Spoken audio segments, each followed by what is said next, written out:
Ese wajyaga wibaza ngo ni bande bakinnyi ba filimi barenze cyangwa mu bakomediye n'iki gihugu cy'u Rwanda bafite amafaranga menshi cyangwa barebwa cyane muri kino gihugu cyacu? Igisubizo ni yego. Reba ino video urabasha kumenya urutonde rw'abakinnyi ba filimi 5 ba mbere barenze mu gihugu cy'u Rwanda. Dukomeye tugere na mbere. Banje kubasuhuza abakunzi bawe bacu TV show. Wowe kandi subscribe nawe utarakanda subscribe uyu ni umusohokana subscribe ujye ubasha gukurikirana ibiganiro byinshi cyane nyuma kuri ino channel ariyo yanyu ariyo Iwacu TV show. Tutiriwe twitinza mu makono cyangwa tugire byinshi tujyamo rero rero ku mwanya wa 5 baje kuba twamenya ngo ku mwanya wa 5 ni inde muntu ukina filimi cyangwa w'umukomedi mu gihugu cyacu uri ku mwanya wa 5. Ntawundi Nyagiso. Uyu Nyagiso mukunda kumwita Nyagiso Kanyabugande, yamenyereye izina rya Nyagiso Kabebeyi cyangwa Kanyabugande. Tuvugana ari ku rutonde rw'abakinnyi 5 ba filimi cyangwa abakomedi barenze mu kino gihugu cy'u Rwanda cyane. Uyu mukinnyi Nyagiso rero, Nyagiso video ya mbere yarahasoninze, video ya mbere yaje kuba yakira kuri YouTube yashyizeho mu mwaka w'ibihumbi 2019. Nibwo bwa mbere Nyagiso yaje kuba yashyira kuri YouTube. Kugira ngo uyu Nyagiso yabaje yashyize video kuri YouTube nta gikoresho afite, yakoresha telefone kugira ngo abantu bakemere ibiganiro by'imo wacu cyangwa n'abatari mubizi rero mumenye ko uyu Nyagiso nibwo buryo yatangiye gukora ku mwaka w'ibihumbi 2019. Niho yatangiye kuvuga ngo ashyize video kuri YouTube. 2018 yajyaga akora video ariko nta yitwa afite, ari ukuzikora n'akazi kuri telefone.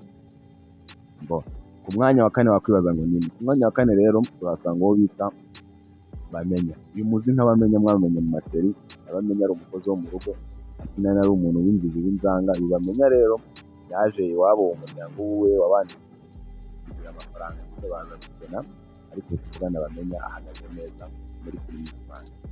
Uyu Bamenya ahagaze neza kuri rwa rwego YouTube imena amafaranga menshi twakwitega cyane, kandi n'umwanditsi mwiza cyane w'amafilimi, azi kwandika amafilimi menshi cyane atandukanye n'ikino gihugu uba wayanditse. Bamenya rero ari ku mwanya wa 4. Umwanya wa 3. Umwanya wa 3 turasanga uwo bita Clapton. Ikibonge mwamumenye ni akina muri Papa Saba, akina ngo asebe iteko n'amafilimi menshi yo Clapton. Ikibonge nawe amaze kuba umustar, yanditse izina YouTube irahemba, akina ahantu henshi cyane n'ibyo atandukanye. Umubona cyane muri sebe iteka kuri ya ita ku mashini ya Iwacu niho mukunda kumubona cyane, ariko akina mu mafilimi menshi cyane agiye atandukanye.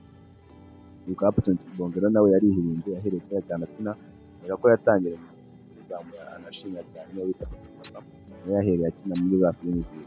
Wakwibaza ngo ku mwanya wa 3 umwanya wa 2 nta wundi.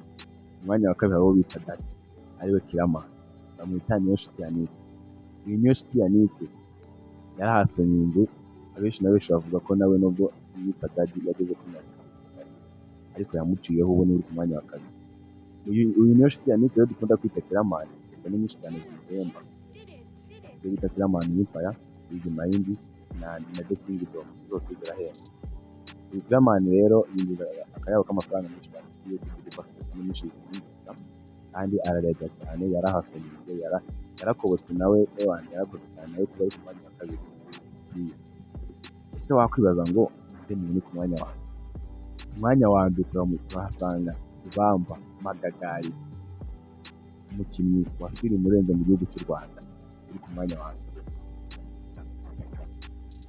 Mumuzi nka Papa Sava ariko amazina ye y'ubwite yitwa Niyitegeka Garasiana.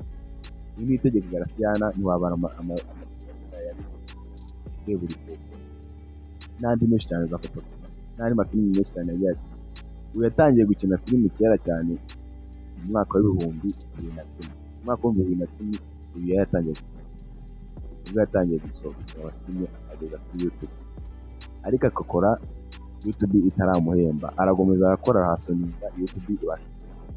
Uyu muzi rero nka Papa Sava uba ni ku mwanya wa, ariko ni ingaragu nta mugore agira nk'abandi. Ariko uyu nguyu amafaranga yinjiza kuri YouTube ni akayabo k'amafaranga menshi cyane. Kugira ngo rero mbashe kuba nababwira top 5 y'abakinnyi ba filimi barenze mu gihugu cy'u Rwanda, ni abo ngabo mbabwiye. Kibamba uri ku mwanya wa mbere bita Papa Sava. Ndabakunda cyane, uzabane n'ubundi biganiro byinshi cyane kuri bitandukanye. Ndabakunda.